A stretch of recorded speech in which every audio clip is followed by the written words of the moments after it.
Hello and welcome back to coverage of the second Louisville Cube League Cubevitational. This is the fourth video out of 5 total, with each video covering one draft of the event, so please keep that in mind if you're trying to watch the whole event in order. If you haven't checked out the other videos in this series, or you just need a refresher, the full summary of the Cubevitational is available in the first video in this series linked below. Today we'll be covering the fourth draft of the tournament, the Multiples Cube. The Multiples Cube was created by Prose, and as the name suggests, is designed around cards that require multiple copies of themselves rather than the singleton format of a normal cube. There are a number of cards in this cube, such as the Ripple cycle of cards from Cold Snap, that are in the draft as voucher cards, which grant you 2 copies of that card after the draft to build your deck with. There's also a number of the MTG Arena Spellbook cards, which have their contents modified to better reflect synergies present in this cube.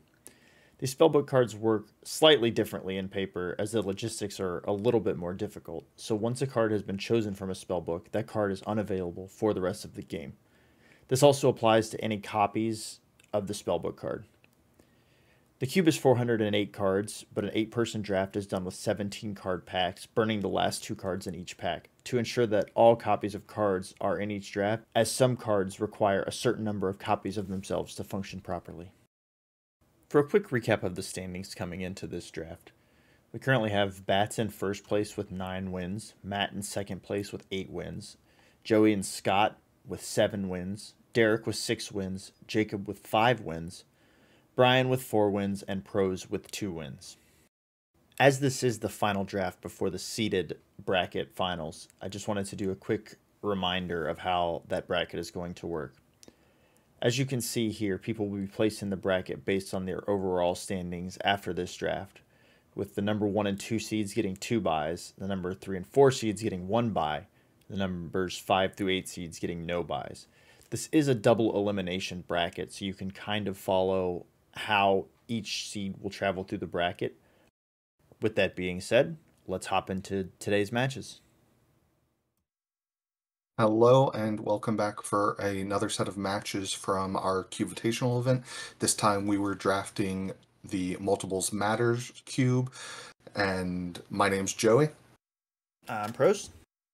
I'm Scott. And this cube has, as its name suggests, multiple copies of a lot of cards, including some draft mechanics that introduce even more multiple copies. We'll get into those as those things come up, but here Matt and Bats are playing. Matt is playing a blue-red deck with black-red, yes, with a bunch of these rats. Rat colony gets bigger for each of them that's in play. At least its power does. It's always got 1 toughness. And Matt has a lot of copies of this card and ways to kind of cheat out more copies of this card.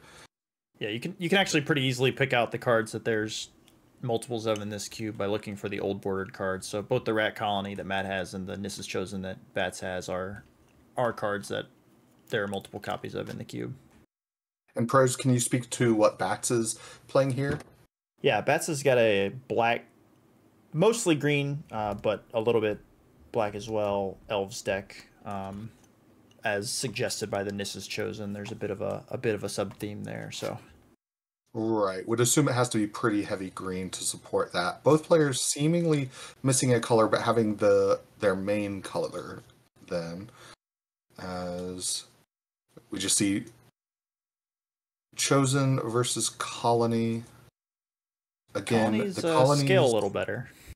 Right, but their toughness doesn't, so... Ooh, but this Echoing Decay is brutal, giving each of them -2, so they just both get wiped out as a part of that and go on the bottom because of their own ability. Yeah, those types of removals based on card name are kind of at a premium in this cube. Mm-hmm. Just due to the number of dupe multiples there are.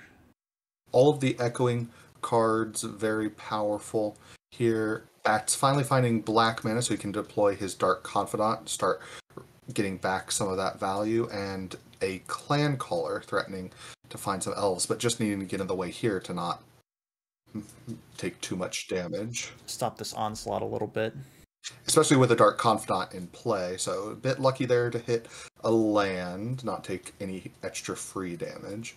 Yeah, I didn't want to take, I guess that would have been 4 damage, going down to 7 with a Bobbin play. Would have been pretty brutal. Not what you want to see for sure, yeah. And we have a follow-up Clan Caller and a Green Sun Zenith for 2, maybe just another Clan Caller. And this is Chosen. So currently a 3/4 thanks to the Clan Caller. So implying some kind of trick here for Matt. Yeah, don't hate the pick of the Chosen, as it, ideally lets you block the current state of rats. This Echoing Return is pretty brutal, getting all the rat colonies back. Yes, and we also saw Compound Fracture there. It's not just the creatures that exist in multiples in this cube card, like Compound Fracture and other spells that care about multiple copies of each other are also flying around.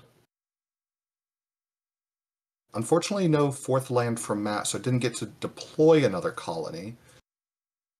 And between Dark Confidant and Coercive Portal, if that's able to stay alive, he's going to get to recoup some value, though. I imagine we'll see the Bob trade-off here, most likely. Yeah. Yeah, if Matt offers, for sure, but he just took 4 damage off of revealing that Coercive Portal. So I'm a little surprised Matt even attacked there. Sure, you're thinking maybe there's an argument for trying to let Bob kill bats. Yeah, but maybe that's short-sighted. I don't know. Yeah, I mean, giving him 3 cards a turn is a pretty big opportunity to dig out of that hole, I think. But that's fair, though. Against giving him 2 cards a turn and having such a slow development, maybe that's still better odds. Really, the story of this game was just both players stumbled a bit at the beginning, and Matt has yet to even draw a 4th land, let alone his 2nd color.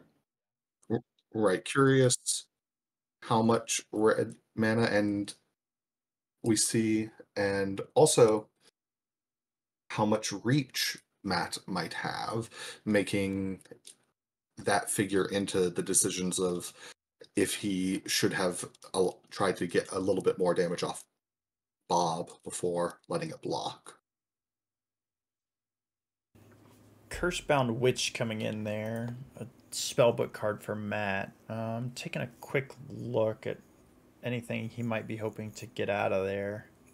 Indeed. While you're taking that look, I'll explain that we have customized all the spellbooks of these spellbook cards, so it wouldn't be the cards you're used to seeing off of Cursebound Witch. They're all cards that care about multiple, so I assume there's at least a rat colony. Yeah, there's a rat colony. There's a couple other, there's Midnight Scavengers and Graph Rats, which themselves aren't super impressive, but do buff the rat colonies. So here we see rat colonies getting in. Looks like they're just trading off a bunch. So still no extra damage getting through.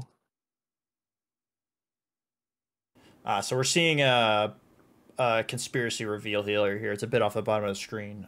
Betts has assembled a rank and vial on his Nissa's Chosen, which in hindsight is not an interaction that should have worked, but is not something that we caught through the entirety of this draft. So at least through this match, you'll see that happen a few times. Oh, because they don't go to the graveyard. They don't go to the graveyard. Yeah, it's a conspiracy that allows you to pay a black to make a zombie when the named creature dies. Makes sense to name Nissa's Chosen since he has so many and so many ways to find them.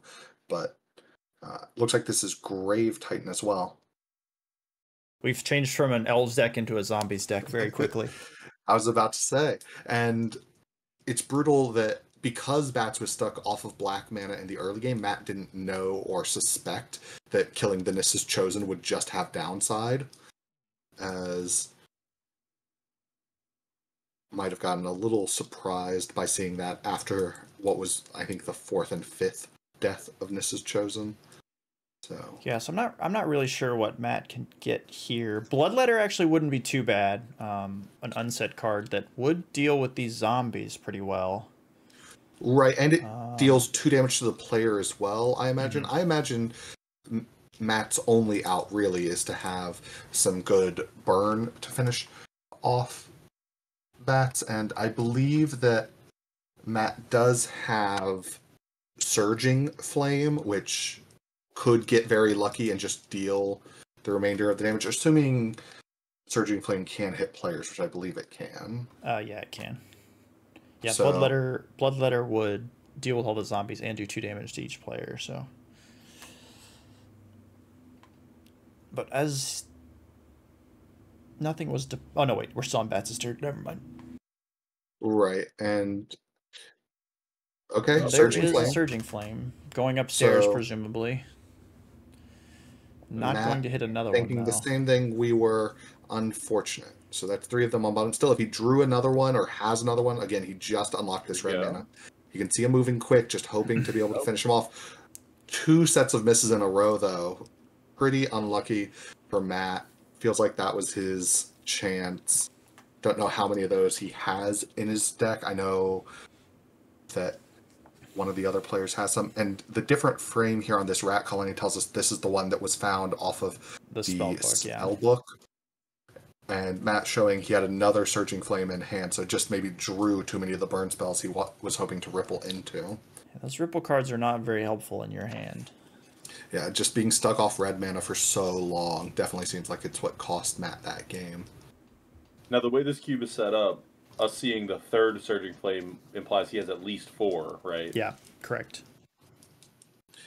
As there are a lot of cards in those older frames, as Prose mentioned, that you'll have multiple copies of. You'll more easily be able to tell it by the creatures, as they'll stick around on camera a little bit longer, but Surging Flame and the other Ripple cards are also amongst them. So for every one that a player picked up in draft, they'll have 2 of that. Both players having shortcutting here.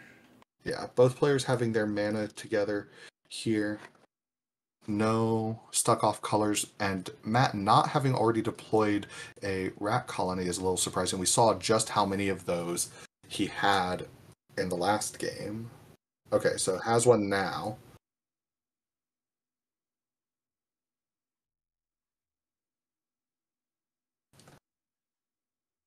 Slowed down a little bit. Of note, 1 Compound Fracture already in the graveyard, so I don't know how many of those Matt has, but if he finds another one, could also use it to take out the Deathrite Shaman, same way he did the, I believe it was Noble Hierarch was the other mana dork we saw. Yeah, that's correct. Here, the first Nis is chosen, so... Now, I noticed amongst Bat's lands, it looks like he has, if I'm not mistaken, a blue land as well, but I haven't seen what that splashes for, I believe. No, we haven't yet. I believe that is an Overgrown Tomb, but he does have some blue lands in his deck as well. Right, I saw it in his hand. This one yeah. He's just there you go. There's the Breeding Pool, yeah. And interesting to see the Echoing Decay fired off on Deathrite when we have this interaction that we saw last game between Rat Colony and This Is Chosen. Having Echoing Decay here would be quite useful. Yeah, I'm curious. I mean, he did eat the Compound Fracture, and getting cards like that eaten out of your graveyard certainly makes the other copies worse, so I don't know if it's just a consideration for that, but kind of seems like the damage is already done there. But it's definitely true, and seems like we're just trading off so that this makes sense as to why he needed to get the Deathrite out of the way to eventually be able to get back all of his rats. Matt shortcutting here, playing, what's the name of the spell he used to get them back? Echoing Return. It gets target creature and all creatures with the same name from your graveyard to your hand. So yeah, so that's why you saw him tapped out last turn, as he just was shortcutting to recasting all of those rats. Yeah, this kind of feels like the kind of board that Matt needs to get to have hope here. Feast and Flesh from Bats is going to slow it down a little bit, the second one this game. Right, similar to Compound Fracture, except sorcery speed and you gain the life. Matt firing a little too quickly. That first Compound Fracture, of course, was exiled with the Deathrite Shaman. So right, it's why we see the step backwards. There's the blue splash for us with the Time Warp. Okay, wasn't expecting a double blue card off of the Yeah. splash. Seems quite ambitious to have that off the splash in your Nissa's Chosen deck. But an unfortunate 5-mana Explore as well, so... yeah, both players very flooded out. I would have assumed that's worse for Matt, but he's flooded out at least slightly less. And again, as we saw last game, even if his aggression had to be stopped here, it feels like he would have the time to maybe find the Surging Flames to finish this game off. But an attack for 3. So now any of those Surging Flames, they don't even have to hit their Ripple. Oh, Feast of Flesh gaining 3. Just not even bothering to tap lands for that at this point, which, you know. And what creatures that we see on Matt's side? Is that one of the versions of Pack Rat? Yeah. Didn't recognize that art at first. Yeah, the secret lair art there. So here we're turning that Compound Fracture into another rat, and that is lethal off of discarding whatever Matt draws for the turn to make another Pack Rat. So Matt scoops him up. Because he was actually, I think, maybe at a higher life total there, or no, the attack last turn. No, that life total was correct, yeah. Right, he had been at 2 up to 5 and then back down to 2. Yeah. Matt's on Noble Hierarch every game, but Matt, as in game 2, has the removal spell. Even slightly more on time. Won't throw him off the tempo of deploying his rats. And Rat Colony, the reason I got confused about the damage last game is it does count the pack rats, right? It counts all rats. It counts all rats, yeah. So Bats here is getting his spellbook card from Boseiju Pathlighter. There's Nissa's Chosen in there. Growth Chamber Guardian is an elf, I believe. Yes. Not much else that he'd be super interested in. So I'm interested to see what he got there. I can't quite tell what it is. I think it might be Diligent Farmhand. Which, not the most impressive thing in the world, but it does block a rat colony. Right, and we don't know exactly what his mana composition is, but there's a chance that if he has a basic island in his deck, he could get the second blue mana he'll eventually need to be able to cast Time Warp, or just more black mana to activate these Nissa's Chosen. So Jack's not bad. A good play here from Matt. Lets him spend a red and discard a card to make a copy of any creature he has. Right, and they importantly are blitzed or effectively blitzed, and that when they die, you'll draw a card. So it doesn't put you down a card, just turning them a card from your hand into Rat Colony and then drawing another card. So it's almost like rummaging, but also with an attack on your opponent for what at this point would be 5. So a rummage that also threatens to lightning at your opponent is pretty good. The Mephidros Slime from Bats is not a bad play here. That's an alchemy card. It's a 3/3 with trample, and whenever it dies, you conjure a copy of it, shuffle both into their owner's library, and their power and toughness is doubled. So another miss here for Matt off the Surging Flames. Again, he's not the only player in the draft who picked some of those up, but we know he has at least 4 copies, and the fact that he's missed every time this match does feel a little unlucky. So we're going to see an activation of Jatsis. So here's that effectively rummage and attack for 5 that we were talking about. And it has so much slow value that he's even not serving in with the others, doesn't feel the need to trade off the other rats, wants to keep the one that he does off of Jatsis a bigger threat. Do you guys like that play, or do you feel like the slower approach against bats could be dangerous? I think it's probably better because, I mean, the slower approach is dangerous, but so is letting your rats get any smaller, right? Like, I guess, I don't know, like if a clan caller comes down from bats, it like becomes really hard to attack anymore if you only have like one other actual rat. That's fair. Here we see Surging Flame, and finally gets a hit. Yeah, Gonna these are go both going upstairs upstairs. with the hit. Well, the first one killed a creature, but the Oh, sure, yeah. second one went upstairs. Here's an attack.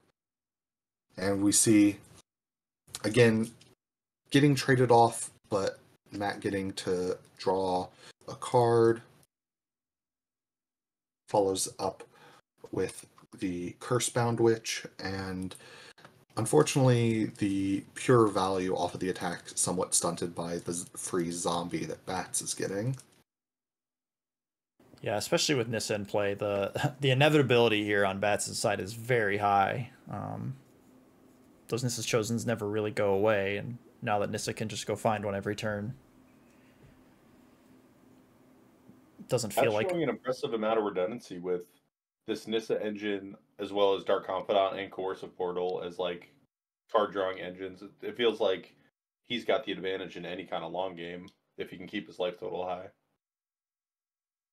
Right. There aren't a ton of planeswalkers in this cube, but mostly the cards you'd expect like Nissa Ravane that deal specifically well with multiples, but definitely feels like this one's a little bit gone for Matt, especially because unlike the previous two games, again, Bats is still at 17, not under threat of getting finished off with burn, and we see I think 3 or 4 of the Surging Flames in the graveyard. Gone So already, yeah.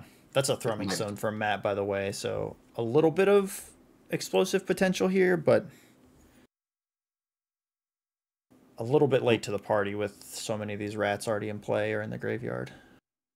right, really would have been better for. Oh, this is Green Sun Zenith. Yeah, Green Sun Zenith for 3 to get the Mephidra Slime. We shortcutted the Nissa activation in there as well. Which is also a 6/6. Correct, yeah, 6/6 now. And if it really, dies, we're shuffling 2 12/12s into the deck, so...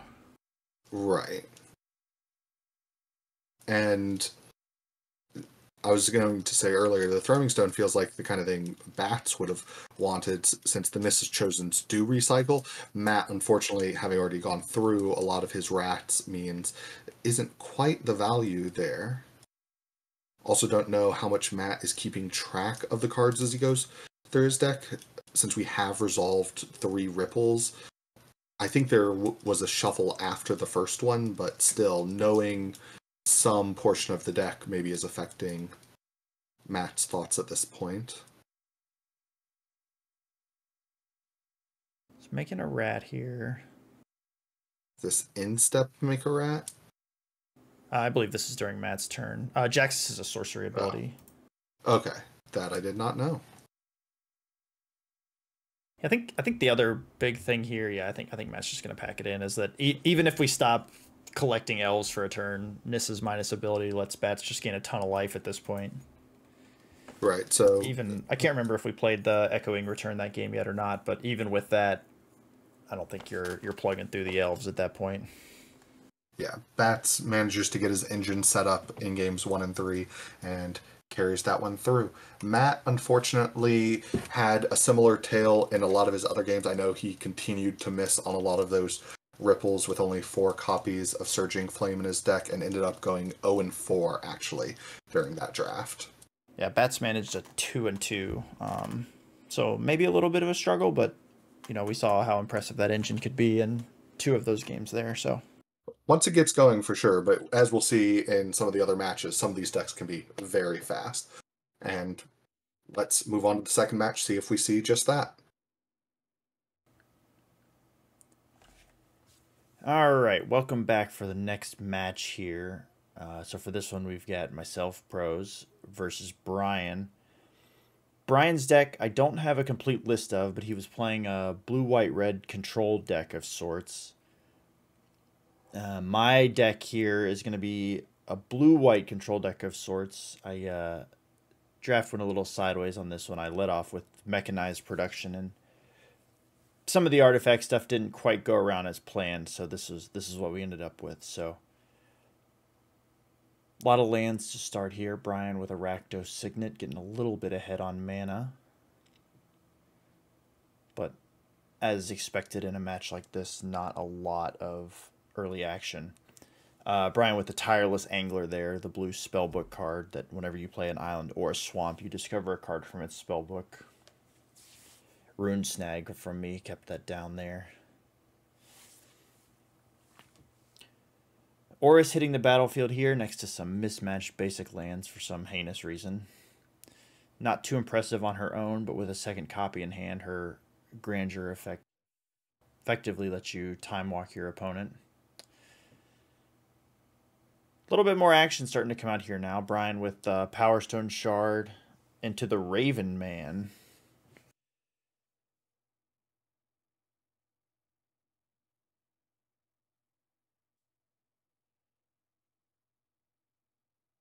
Oris getting busy here. Raven Man not interested in blocking. Raven Man here a splash in Bryan's deck, it looks like, off of the Rakdos Signet there.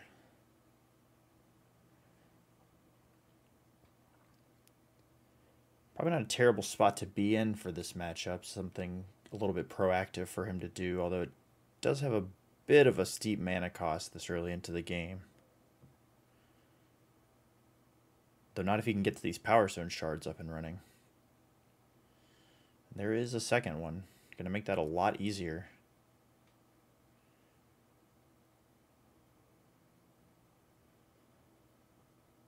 A Pardic Firecat. And now it's getting busy.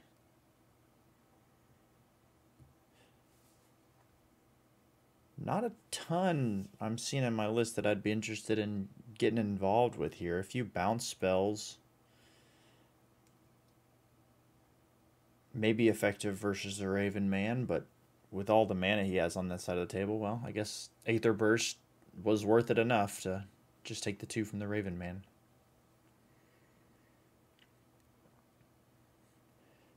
Suddenly very behind on mana here. After the 2 Power Stone Shards back-to-back from Bryan. Just relegated to passing the turn.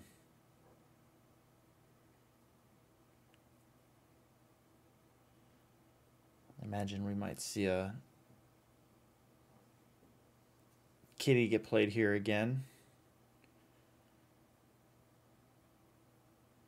Bryan preparing a token for something. Gonna activate the Raven Man here, causing us to both discard a card. Or causing me to discard a card, rather. Okay. Discarding Spitting Image, not the worst thing in the world there. A retrace card.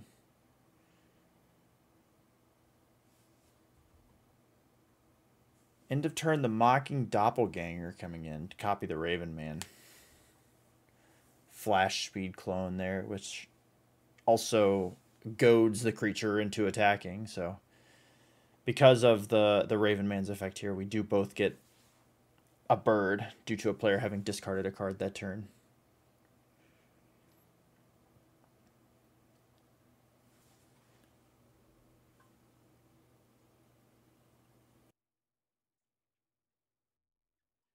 All right, a Scalpelexis.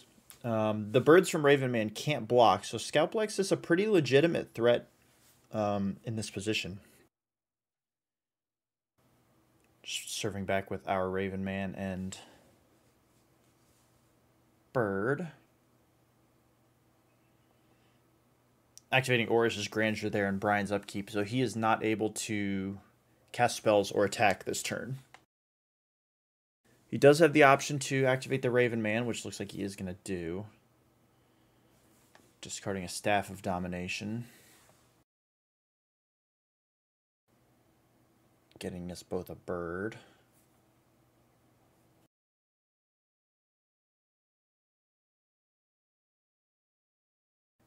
Alright, so flying creature's going to enter the red zone here. We need a quick read of Scalpelexis. So Bryan's going to mill the top 4 cards of his library. Looks like none of them had the same name, so nothing more is going to happen. If 2 or more of them had the same name, we go again, essentially. So an okay job of digging out of the hole, the mana hole there that we were in a couple turns ago.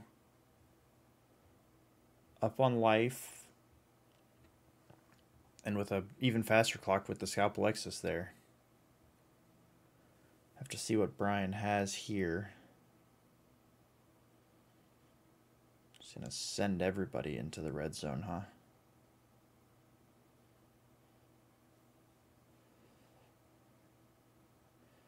Bryan with a bit of a brain lapse there. Casting a spell into Oris, who can prevent all damage dealt to herself.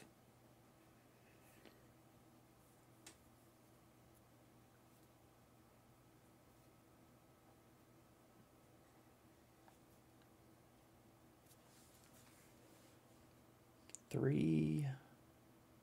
Oh, nope, just 4 mana. For a Lanessa. Okay, another one of the Grandeur cards from Future Sight? Yeah, Future Sight. Her Grandeur ability, I believe, causes you to bounce a permanent of pretty much every type. Obviously not Planeswalkers or Battles, as those didn't exist yet. Another read on the old Scalp Alexis.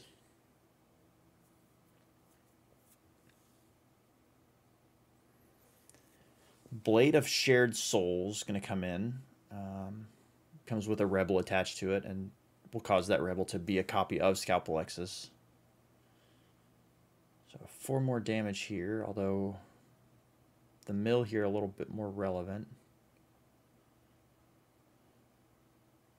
Still no doubles look like. Can't quite see exactly what all those are. Saw a Detention Sphere in there, which I was probably pretty glad to see go away. Although Deputy of Detention, essentially the same thing, so.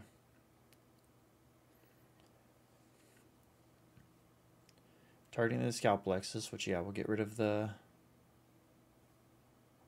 Rebel token as well.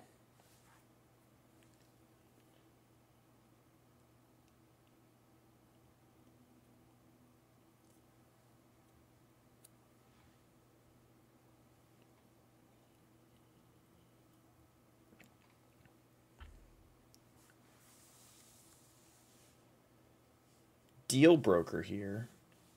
Kind of goes to show the quality of my draft here, where Deal Broker snuck into the deck after doing its job in the draft.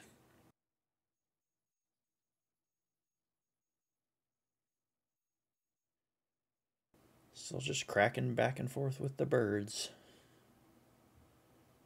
Bryan's cycling his headquarters, which will trigger the Raven Man, although I don't have any cards in my hand, so there's no reason for him to activate it, but have to see if he remembers that.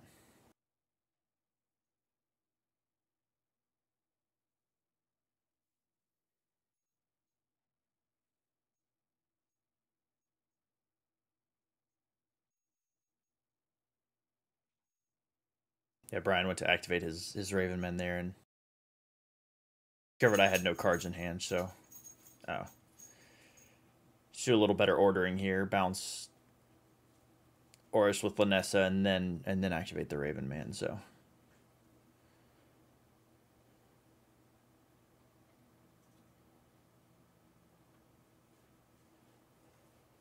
No additional effects there, just continuing to amass a bird army for both of us. Right, with roughly 1 million mana on his side of the table now, to my 6.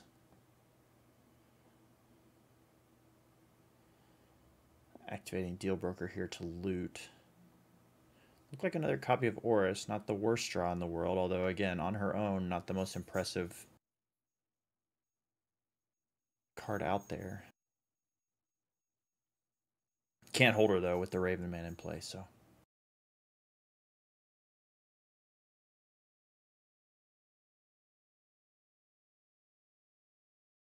Bryan getting pretty low on life here. considering that these birds can't block, we're just kind of in a bit of a beat-down mirror match here. Not exactly what you would expect from these decks, but...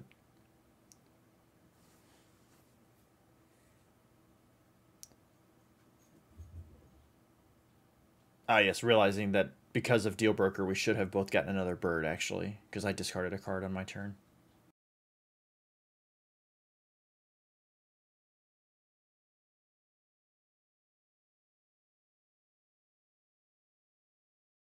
Bryan doing some math here, it looks like. 5 mana. Bouncing Oris again.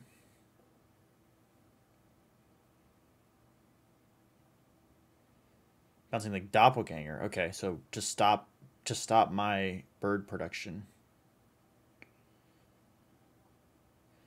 It is a good plan, but I think with this sword, that should just be the game. Because the bird he's getting here isn't going to be able to block. And no flying creatures on that side of the table. Probably just trying to think through what he could have, but yeah, copy the bird.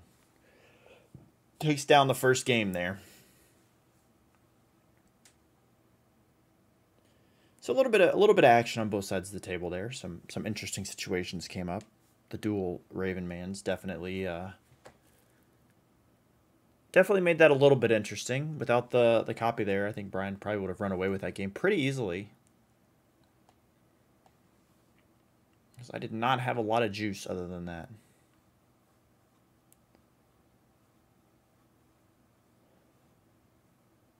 Bryan with the perfect Triumph for his deck. No Power Stone Shard. Or no Signet, rather. Power Stone Shard costs 3. My turn to play a Signet on turn 2. Beautiful.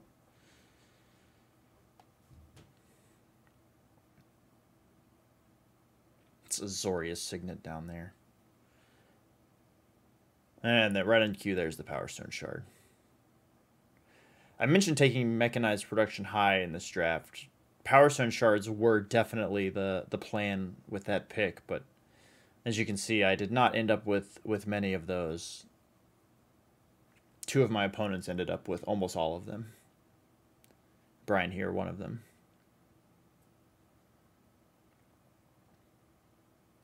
And a second one. So once again, I have 4 mana, and Bryan now has 8.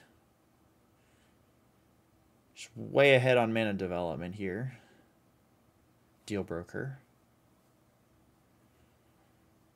Couldn't tell if that was a 3rd Power Stone Shard in hand. If it was, Bryan's mana is looking to be very outrageous, but I don't think it was now that I'm looking again.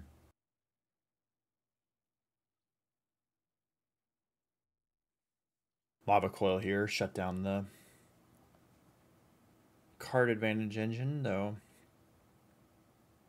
It's like I'm considering. Okay, Rune Snag there. Yeah, not a card that is gonna have much value at this point with him having so much mana, so probably just decided it was better to have that in the graveyard for future Rune Snags. Rune Snag, a voucher card. Actually, Rune Snag may not be a voucher card. I take that back. Here's that Mechanized Production. Again, no Power Stone Shard to put it on, so just dropping it on the Azorius Signet. If you're not familiar, Mechanized Production is an enchantment that creates a copy of the artifact it's on every turn, and then if you have 7 or more, I believe, you win the game.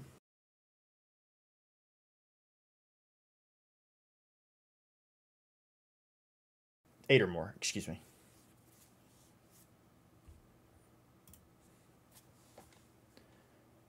Deputy coming in, smartly exiling the Signet, getting the Mechanized Production gone. So no fun there this game.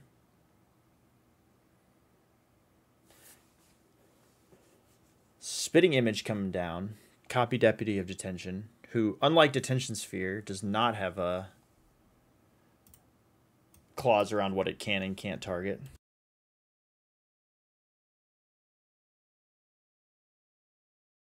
Because Detention Sphere specifically says you can't exile cards named Detention Sphere with it, but Deputy of Detention does not care. But Undercover Operative from Bryan coming in. Again, second copy of the Deputy of Detention. Takes care of my token.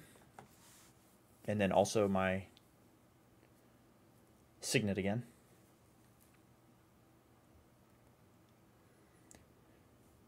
Though with a land in hand and the Spitting Image in my graveyard, well, doesn't seem I'm interested in that line, but Spitting Image in the graveyard definitely makes no cards really dead here, as a land could be a copy of any creature in play.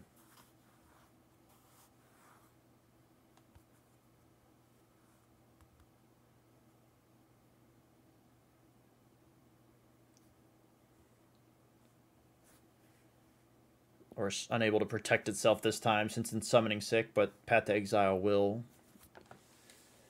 take out the Deputy as well, getting the Signet back. It was foolish of me to block the original and not the duplicate here. Would have made this board a lot easier to parse out as this game goes on. Bryan with a follow-up, like not surprising with that much mana. There's that Tireless Angler again. So yeah, any island or swamp that Bryan plays will net him a card out of the spellbook there. Just taking a quick gander at the cards that are in there. All of the spellbook cards have the contents printed on the back like that, so it's easy to take a look. They all have a reference card as well. Yeah, so it looks like copying the Undercover Operative, who's a copy of the Deputy of Detention, to get rid of the Tireless Angler. Don't want that card generating advantage over there.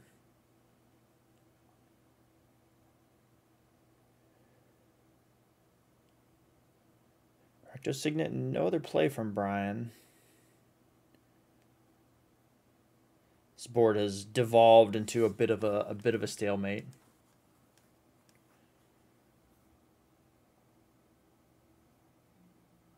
Although it looks like we'll be copying, I assume, the Deputy again. Not copying Oris for sure. Taking the Power Stone shards this time, okay. Cutting off a little bit of that mana, put us back on more even footing. Still 1 mana up, but... Oh no, I have a Signet as well, actually, so puts us back on the same mana footing.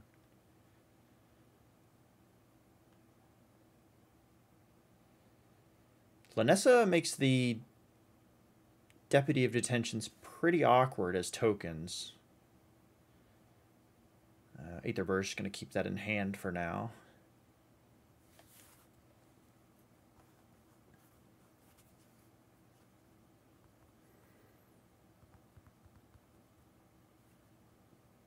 Don't want that sitting in play for too long to let its ability start activating. Especially don't want its Grandeur ability to go off at this point. Although I guess you would just get creature, artifact, and land value from it.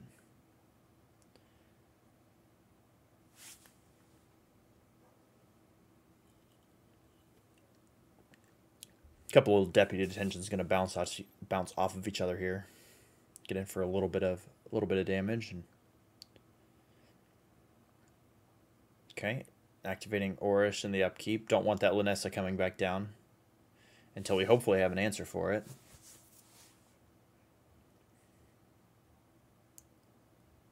But just another turn of 1/3s bouncing off each other, looks like.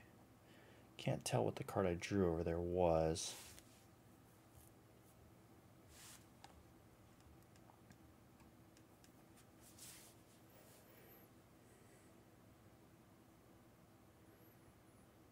There's the Lanessa.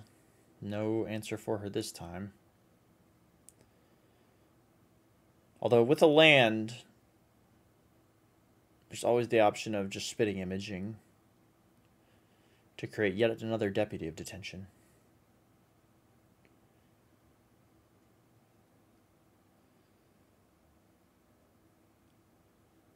Yep, looks like that is the case here.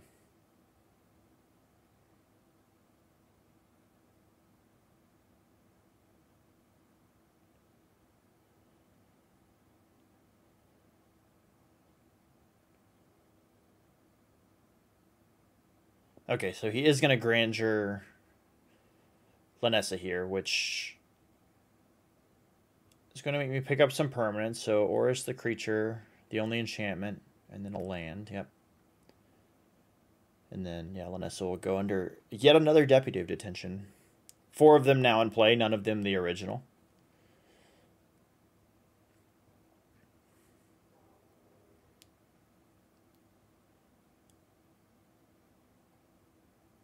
Yet another turn of 1 single point of damage sneaking through.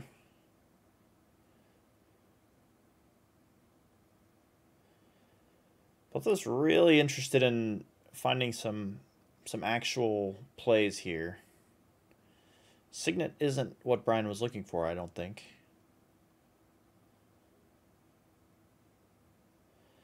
Looks like a Staff of Domination in hand. For me, interested to see. Looks like 3 mana that might be coming down. Yep.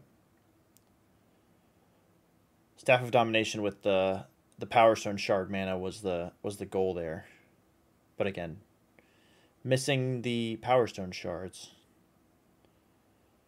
Bryan not finding the action he's looking for. The Wormcoil Engine is not a bad place to be. Teferi's Contingency is going to take care of that. That's an alchemy card.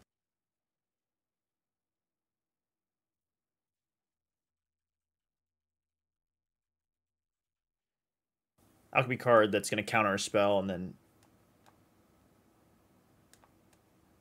each card with the same name costs 2 more to cast for the rest of the game. So Wormcoil, not a card that there are multiple copies of, but if he was able to somehow get it back out of his graveyard, it would cost 8 now instead of just 6.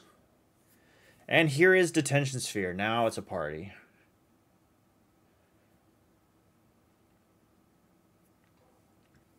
So Detention Sphere presumably is going to go after these Deputy of Detentions, I would assume.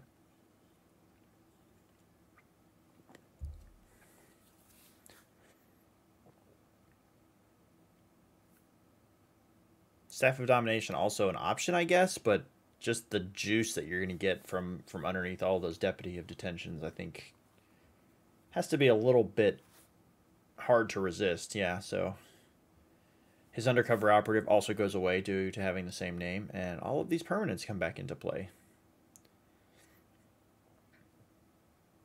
So once again, putting a couple creatures into play, going back up to roughly 1 billion mana available to him. He went from having 5 mana available to having 14 mana available, so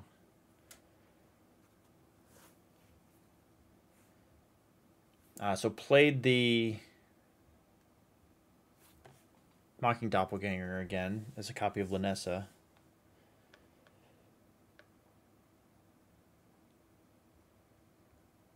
I'm not sure. Swamp into play, so Bryan's gonna get a card from the spellbook here. Imagine we might see it in short notice, but there's a number of cards in that spellbook that we probably won't see on Bryan's turn, so.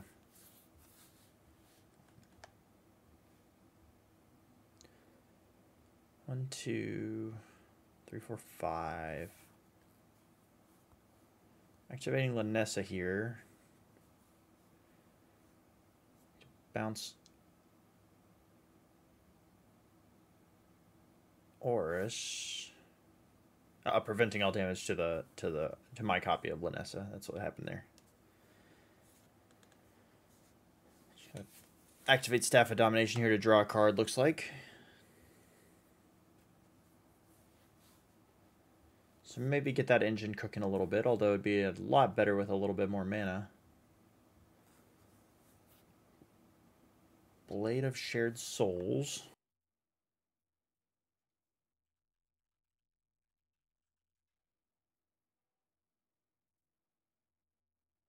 Which is a May effect, so I'm assuming that Rebel is just a Rebel right now. as we wouldn't want to copy Lanessa with it and legend rule ourselves. And it is only, yeah, it is only creatures I control, so.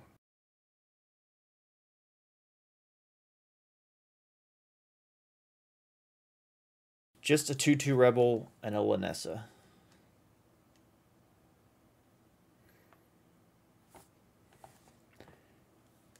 Bryan's accumulated a few cards in his hand. Interested to see if any of them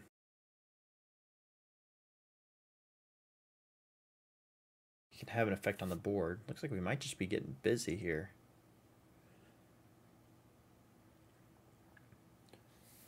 Hand of Oris and a Rune Snag looking incredibly unimpressive.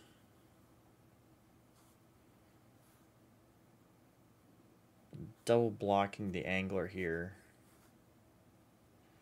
Trying to get that off the table, it looks like. And yeah, Prismari Command. To kill the Rebel and destroy the Staff of Domination is pretty good in this spot. The Angler will clean up Lanessa from this spot, I believe. Just going to draw a card while we can. Oh no, I misspoke. So Angler and the copied Lanessa bounce off each other. Bryan's Lanessa gets in for a few points of damage.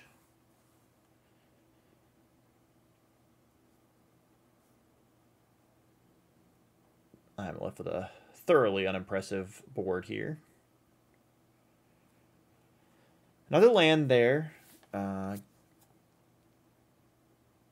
Oh, I guess there are no Deputy of Detentions in play anymore, are there? So yeah, not the most impressive spitting image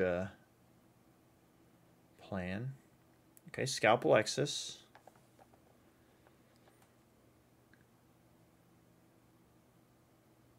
Ooh, counterspell from the... you can see the alternate frame on that card. That's from that was the card Bryan got from the Angler spellbook. Pretty good find there, although finding it there gives the knowledge that he won't be able to find it anymore. So good to know from my side of the table, but not what I wanted to see there, I imagine. Scalp Alexis had pretty good opportunity to dig out of the hole, I think.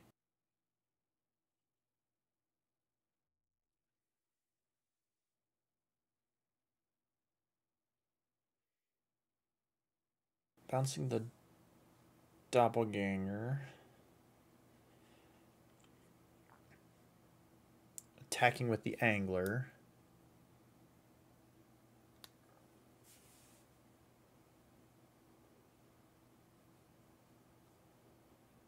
Don't seem to mind that. This Doppelganger does have flash, but...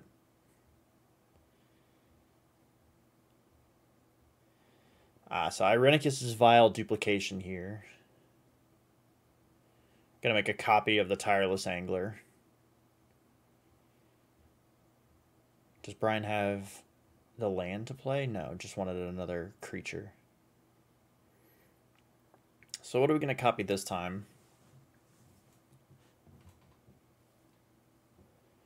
Yeah, the Lanessa seems like the logical target here with her activated ability, although maybe a bit too slow to dig out of the hole.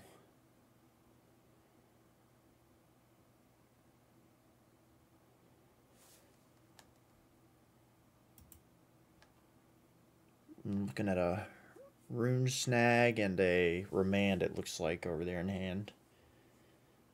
Neither of which seem are going to be very effective on this infinite mana board that Bryan has put together.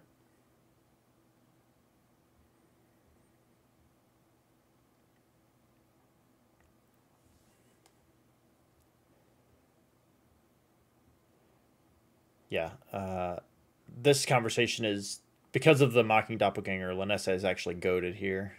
So she has to attack if he's not going to activate her. Which he doesn't seem interested in doing. So yeah.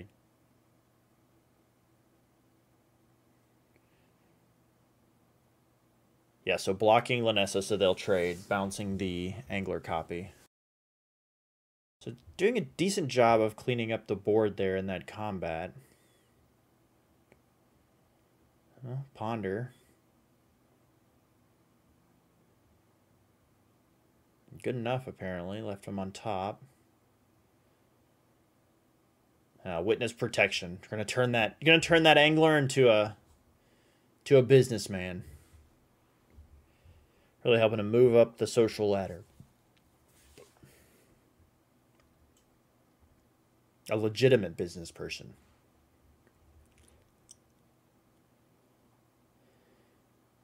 And once again, we've got a board with a lot of mana, but not a lot of action on either side right now.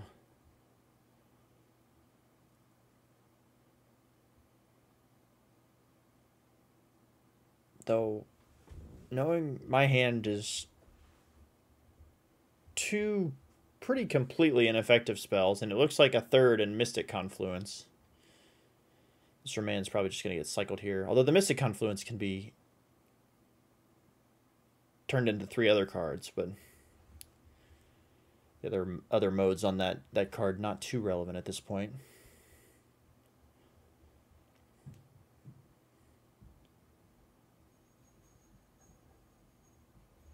Just a draw go turn for me, looks like. Another one back from Bryan.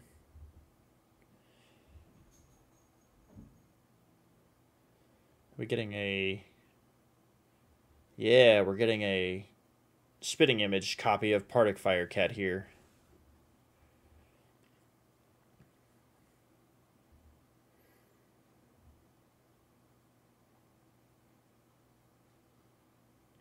Just another brick in the wall that the two of us have built here that nobody really seems interested in trying to break through. Another kitty. And Cat's getting busy.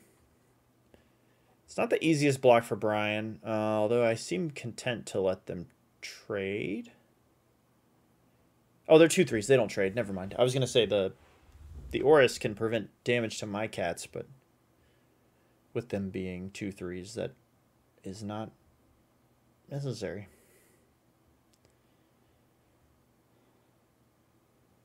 Another copy of Lanessa.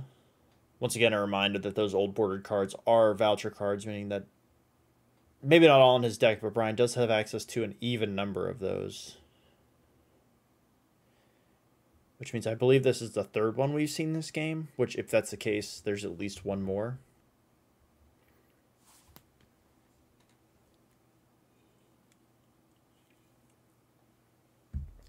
Presumably, again. He might not be playing all 4, but all 4 are available. All right, well, I said all that about Mystic Confluence, and coming in pretty strong here with to just bounce 3 creatures mode. So Soul Sacrifice coming in from Bryan.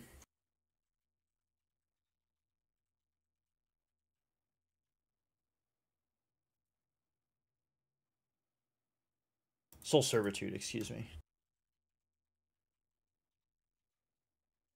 Which is going to cause me to sacrifice a creature, and Bryan conjures a duplicate of it into his hand, and he can spend mana as though it was any color to cast it, so. You may discard a card if you do conjure a copy of it, so he didn't seem too interested, but just turning Aurus into a copy of a Firecat here.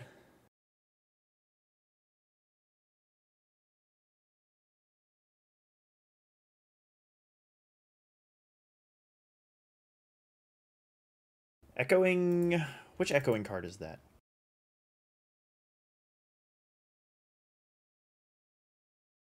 Echoing Truth. Couldn't remember the name of it. Returns all... Target non-land permanent and all permanents with the same name to their owner's hands, so...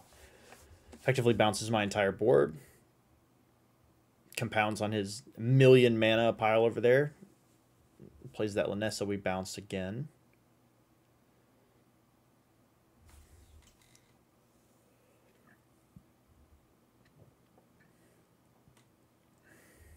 Firecat coming in. I imagine this might be me trying to figure out if I have any ways left to win this game, because it looks like the number of cards in my library is pretty pretty perilously low over there.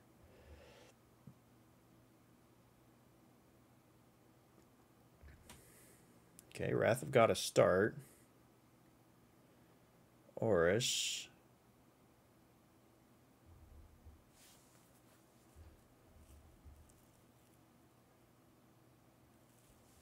I'm not sure how many cards are left, but there's gonna have to be something good to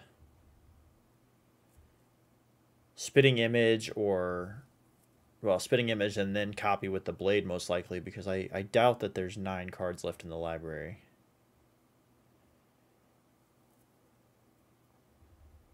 Winnow here, gonna pop one of the Power Stone shards just to draw an extra card.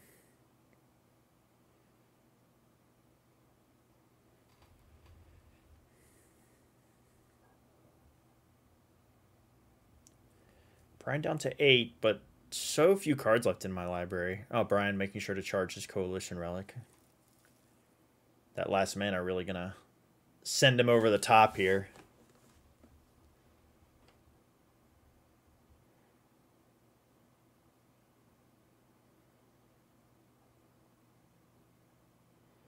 But yeah, I mean, there's not really much Bryan needs to do. It's pretty unlikely that my deck is going to be able to... Yeah, okay, so we're just packing it from there. It looks like we only had 1 card left in library, and without him playing a creature for me to copy or...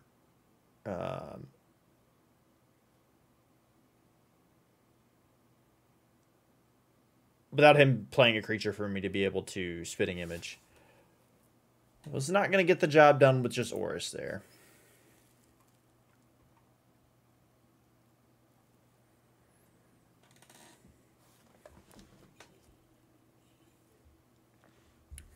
Well, no Signet for me this game. Is it Bryan's turn to lead off with a turn 2 Signet? It is. Clearly unhappy with my holdings here.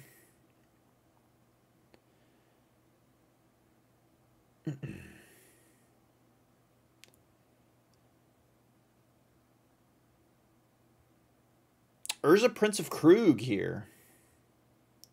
Definitely a new card in this matchup, but yeah, Path of Exile there to keep that from hanging around for too long.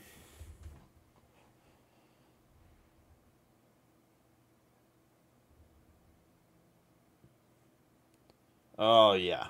Oh, yeah. There's Teferi's Contingency. Yeah, so for the rest of the game now, Bryan's Power Stone shards are going to cost 5 instead of 3, which of all the spells to hit with that seems like it's probably the best. I think whatever was getting cast that turn was probably getting contingencied, but it being that spell definitely felt good.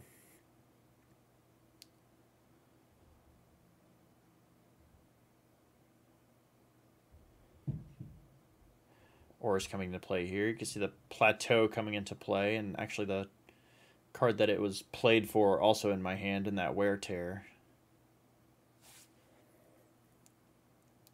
The potential to be really strong against this deck, actually. We saw Detention Sphere do a lot of work last game. And right on cue. Not scripted, I promise. But yeah, this feels like a pretty easy... Yeah, pop the Signet.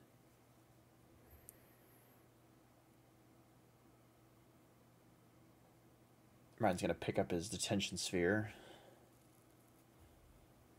Makes that sting a little bit less, although he had to spend his Echoing Truth to do it. Probably doesn't feel great.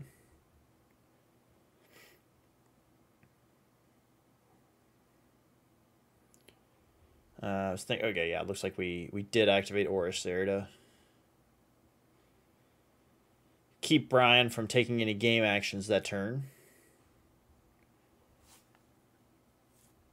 Oris going to get in there.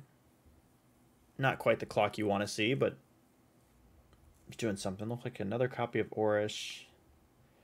A Mystic Confluence, which will potentially go a long way towards gassing. Soul Servitude here. Interested to see. Okay. So yeah, gonna bounce Oris and then draw 2 cards, I imagine. 3-mana open, can't really counter it effectively. Would rather just pick Oris up, draw a couple cards. Looks like we drew a third copy of Oris there. Gonna set up a couple of pretty nice turns from the deck here. Kind of what I had envisioned it doing basically every time, which is every blue-white player's dream and not letting your opponent play Magic. So if I saw correctly, let's see what's going to come down here. Yeah, Scalpelex is coming in. Only one more power to the board, but a much bigger clock there with the milling at least 4 cards every turn, potentially more. I was going to say, looks like we're going to get Oris once again.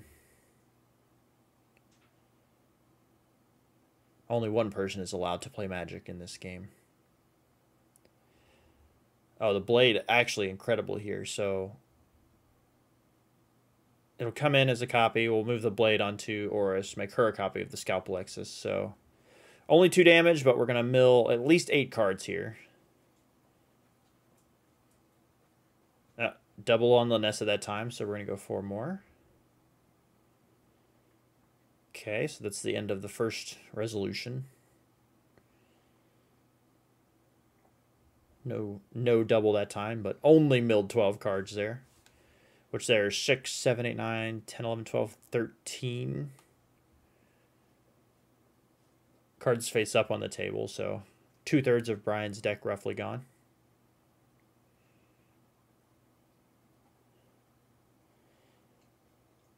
No more Orises, though. Okay, Detention Sphere. We knew about the Detention Sphere, I suppose. Okay, quality follow-up there. Prismari Command.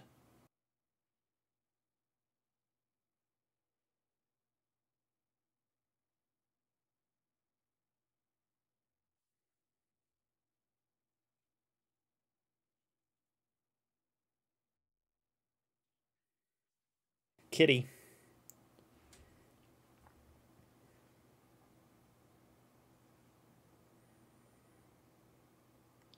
So Mocking Doppelganger come in. Not really sure why we're copying this. I feel like we... Oh, never mind. Okay, so copying the Parting Firecat so we can winnow his copy of it. Draw a card.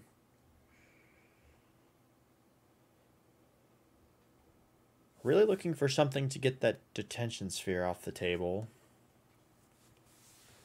Taking a quick look. I don't actually know that I have much, although that is definitely a possibility if Spitting Image is available. Which it looks like it is, okay. So copy the Deputy, exile the Detention Sphere.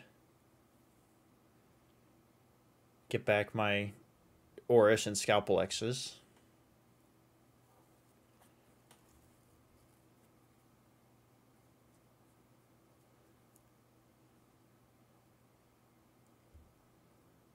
Pressure back on Bryan a bit, but he does have a pretty hefty grip due to effectively not being allowed to play Magic for 4 turns earlier in the game. 3 turns, rather.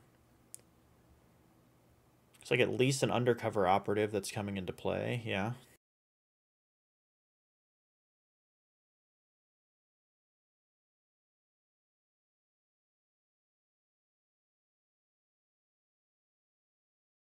Getting rid of the Scalpelexes. The die there is for the shield counter that Undercover Operative comes into play with.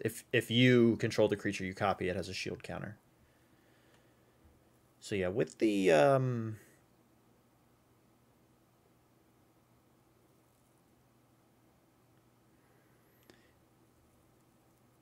Spitting Image here, things getting a little bit silly once again. We're piling on the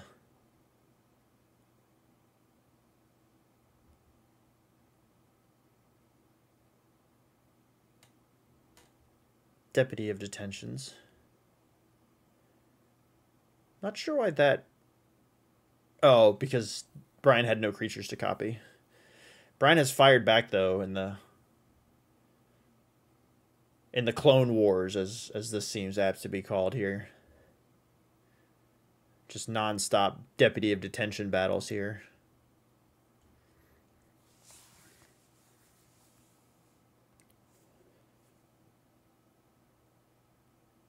Although it certainly seems promising that I can come out ahead with this spitting image. Just eat all of the deputies every turn. Really wondering if I should have been making more of an effort to get my Scalpel Exus back. I mean, clearing off his board is enticing, but with so few cards have to be left in his library, feels like the Scalpel Exus could have been way more effective than these cards have been. Bryan unable to deploy the... Well, he deploys it here. Unable to deploy it first, though.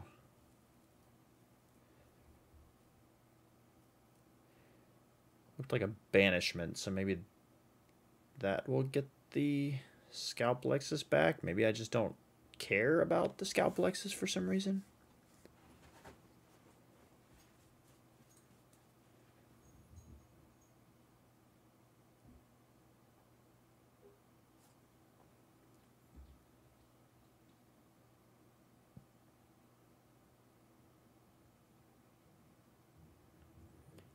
Bryan taking the job I had last game, deciding if he has any ways to win, and apparently deciding no. So for the rest of the matches, Bryan looks like he went 1-3 in this draft, so not able to put too much together, it seems, although he did manage to string together one match win. As for me, I won one more match, it looks like, to go 2-2 in that draft. So with that, we'll head into the next match.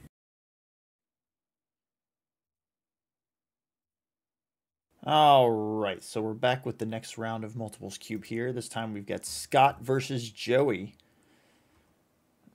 Quick run through of decks. They're both going to be pretty simple because they're both heavily utilizing voucher cards. We'll start with Scott since he's already deployed one of his. Scott's deck consists of Charmed Stray, 8 of those, 5 Squadron Hawks, 8 Surging Sentinels, 2 Legion Angels, and 1 Oblivion Ring. Heavy on the mono-white voucher cards there. We see that here with the Charmed Strays coming out hot.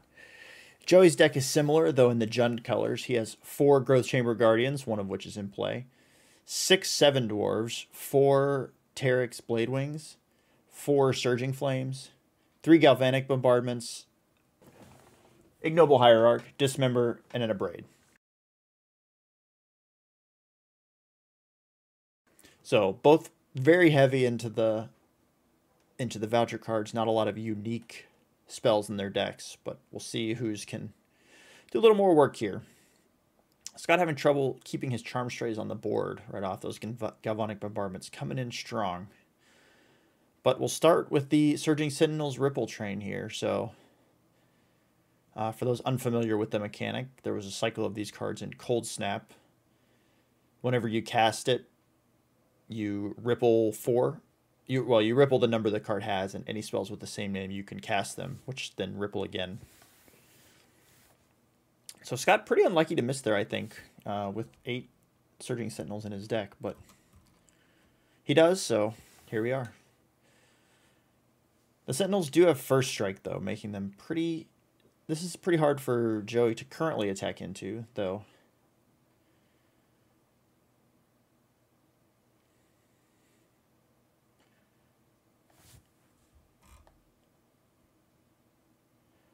Joey also utilizing the green Conspiracy, which allows him to pay an extra mana when a creature with that name comes into play and have it enter with a +1/+1 counter.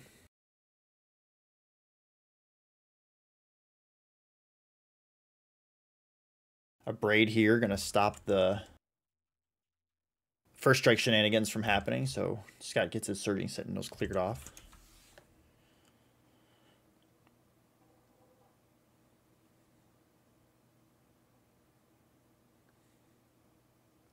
Sorry, I apologize. Missing again with the Surging Sentinels, but I misspoke slightly with the natural unity, the Conspiracy there. It actually allows you to put another counter on them at the beginning of combat, not when they come into play. So he had evolved it normally, and then put an extra counter there, which does trigger the Growth Chamber Guardian's ability. Joey, I assume, going to deploy another Growth Chamber Guardian here. Yep.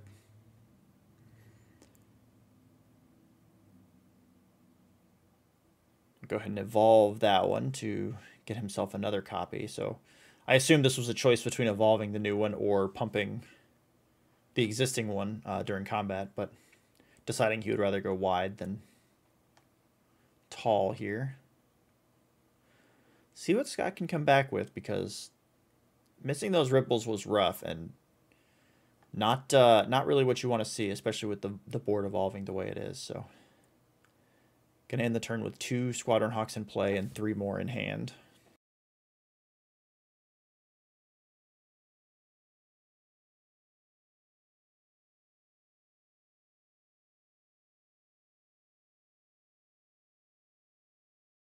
Another green source, good news for Joey here. Lets him use his natural unities a little more effective. Although we're just going to hit with get the Blade Wing into play.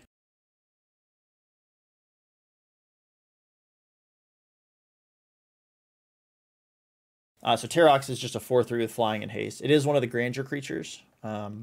Its Grandeur ability is to discard another card named Terox Bladewing, and this one would get +X/+X, where X is its power. So Scott's in kind of a rough spot here, where probably considering if he wants to block or not, knowing that dragon could potentially do his entire life total, but yeah, no trample or anything, so seems like a wise block in this scenario. Yeah, I'm just gonna pack it in after that. So missing a few unlucky ripples there, kind of doomed that game for Scott, I think, but we'll see if he can get a little more lucky this time. The Charmed Stray going to live for the first time this match. Second Charmed Stray going to make the original one a bit bigger, and the third going to make 2 of them bigger. So this is another effect that gets out of hand pretty quickly. Joey's going to need some answers pretty fast to this. We do know that he can go wide pretty quickly, though. So the unfortunate thing for Joey in this scenario is that while his creatures grow at more of a static rate, Scott's growth is a little bit quicker on multiple creatures. So get a Growth Chamber Guardian, grow with natural unity, and get another one. Don't see any more cats in Scott's hand, fortunately for Joey, but we are going to do a little ripple here. A miss again. Wow. Not only a miss, but 2 more cats going to the bottom of the deck here. And yeah, kind of hard to attack from here into the 3/3.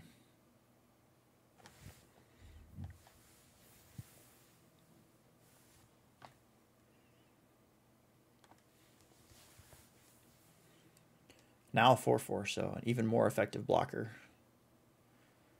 Still able to play a second Dwarves after combat here. So the board has gotten pretty mucked up by Joey. And wow, just the eight copies of those Surging Sentinels, and just cannot find an extra one to ripple from.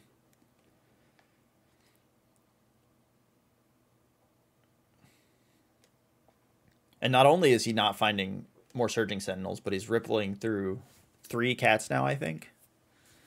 All of which would make his board much bigger. All right, Joey going to Surging Flame here. Interested to see what he targets. Okay, so he's going to target the Surging Sentinel. Well, somebody can hit their ripples this game at least. So he gets to go again now. So we've got 1 targeting a Sentinel, 1 targeting a cat. No more. So we'll clean up the board a little bit. And suddenly this Growth Chamber Guardian is the biggest thing in play.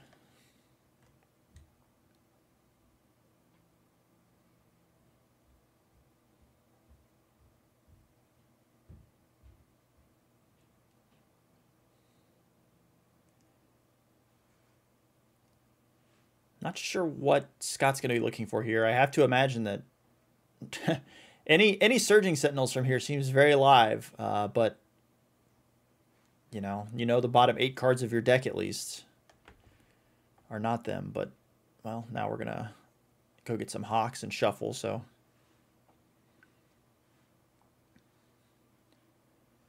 another Galvanic Bombardment, another Galvanic Bombardment. Wow. Okay. Things looking pretty dire for Scott all of a sudden after a blazing start to this game.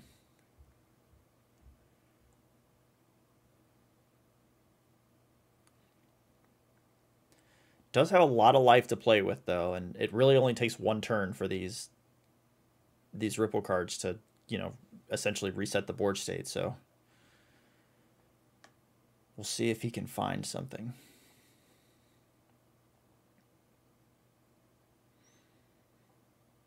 Joey just piling on with the creatures now.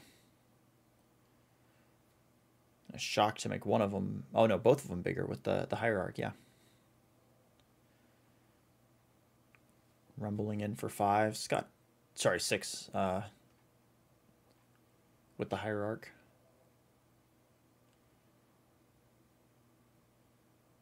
Scott's gonna need an answer pretty quick. I mean, maybe not this turn, but that is a lot of power he's staring down and not a lot of chump blocking available to him. Okay. Attacking. This has to symbolize something, right? Some sort of... Okay, Wrath of God. Yeah, that'll do it. All right, so now we're back to an even board state. Scott with more life. Though Joey does get to deploy to the board first. And shockingly, has the Growth Chamber Guardian. Although I believe he is now out of Growth Chamber Guardians to go find, so that does seem to be the majority of the juice in his deck. Although there are several copies of Seven Dwarves left, so...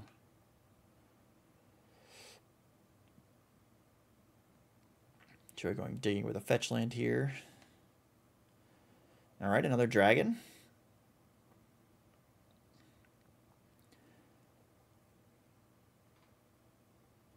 Yeah, Scott willing to take the risk here that Joey doesn't have 3 more dragons in his hand. Although, the first dragon was last game, wasn't it? So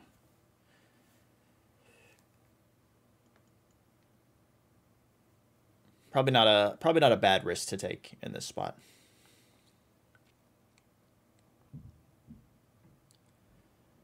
All right, just keeping the birds in the red zone. Okay, I'm exiling the dragon with Oblivion Ring.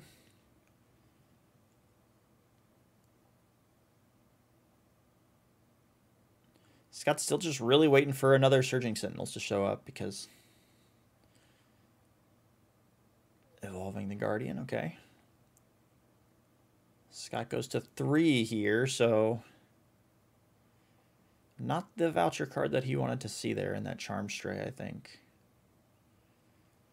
Not quite the end of the road yet. We do have chump blockers for both of these creatures, but at this point it seems like Surging Sentinels on top is the only thing that's going to dig him out of the hole.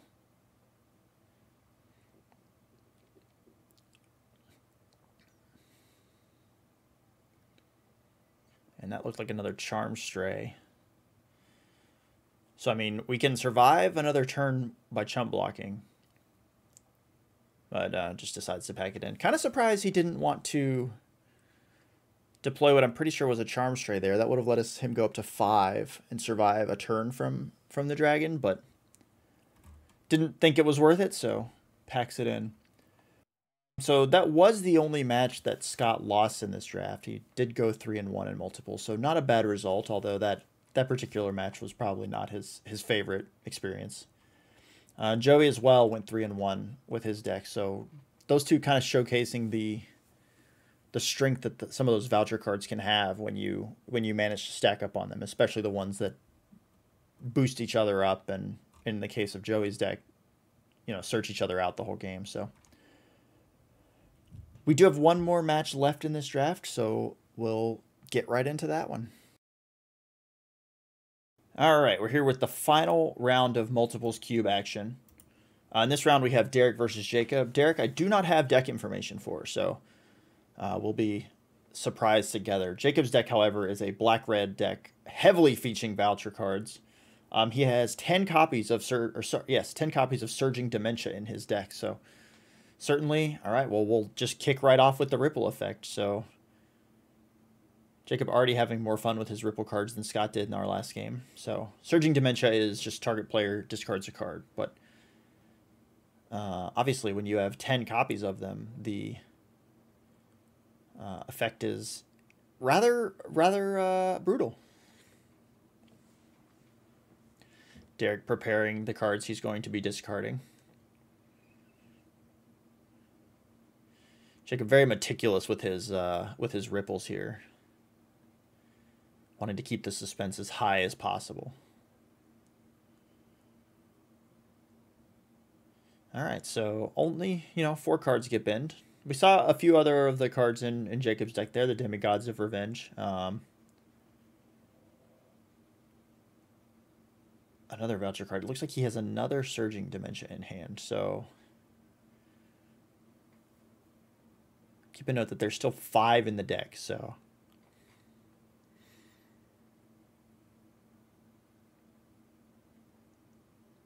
Jacob having the time of his life here. Derek having significantly less fun, I would imagine.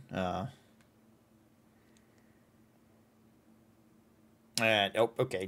Derek decides that is enough. So Surging Dementia, 1-0 in this match.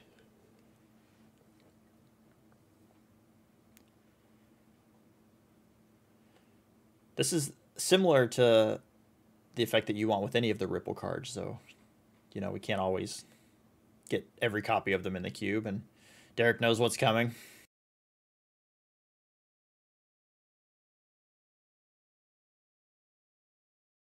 We did miss after 4 last time, so we'll see if we can break the record. Well, here's the... Okay, Derek is just done. Yep, so we're rippling 2 more times, probably not completely unreasonable, but yeah. Derek went 1-3 in the multiples cube. We didn't really see his deck do basically anything in that match, through no fault of his own. But yeah, did manage to win a match elsewhere to go 1-3. Jacob, probably unsurprisingly, with that I want to say combo, but it's really only 1 card, so I'm not sure you could call it that. Did manage to 4-0 in this draft, so strong finish for him prior to the vintage bracket, which is up next. So with that, let's go ahead and see where we are in the standings.